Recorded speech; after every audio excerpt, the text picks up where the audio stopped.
Okay, so you didn't speak a lot in the first season. God, people keep reminding me that I'd sort of forgotten. Yeah, I felt like I communicated a lot, but you're right, almost no language. Yeah. How would you feeling the finale? We'll talk about the season 1 finale. Yep. How would you feeling where yours and Nori's relationship came to fruition? It really grew into something special. How was that, for your season arc? Yeah, so I think when I began to, it sort of mirrors the way I felt when the script landed, and I first saw that the Mystics were calling the stranger Sauron.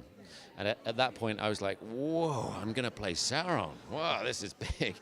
And then, I obviously realized, but when we were filming that section, the Mystics have created such an intense version of darkness that it's beginning to flood his brain. And I think we're not a million miles away from him taking a path that he wouldn't be able to come back from, a dark path. And when Nori turns up and says to him, she sees him lying on this rock, he's sort of been pummeled and he's sort of half dead, and she's like, look, mate, I haven't got time to save you here. My family are over here. My community's being set on fire. I've got to go and sort them out. I've got to go and help them. All I can say to you is, I believe you're good. You think about it. You do the work. I believe you're good. And she leaves him. She gives him this staff. She sort of puts that staff there. And as he grabs, I like to think that as he touches this staff, finally, without the ego of trying to control power, suddenly, without that ego, the touching of this piece of wood, this relic of magic, it connects the heavens and it connects the earth, and he doesn't need to do anything. He's just a conduit. He's just a conduit for that energy. And when he looks over and sees his friends, the only friends he's got in the world, Nori, Poppy, Largo, Sadok, Marigold, he sees them all in trouble. He walks over and this love comes out of him. His love for these people. Maybe the first time he acknowledges what love feels like. And he's holding this stick, and suddenly it's the conduit for the thing, and boom, out comes this energy, and he knows he's good, and he does, he's able to manifest this positivity, and it banishes these mystics.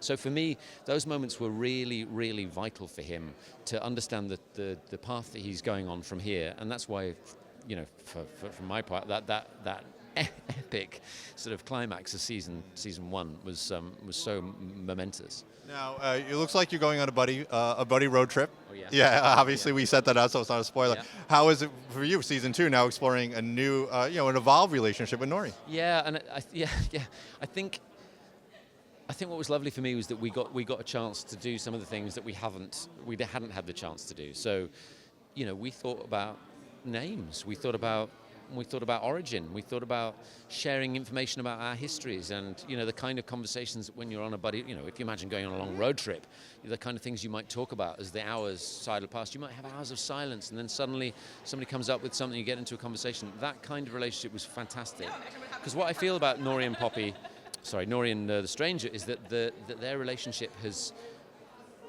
it's really one of those friendships that you just don't question. They just get each other.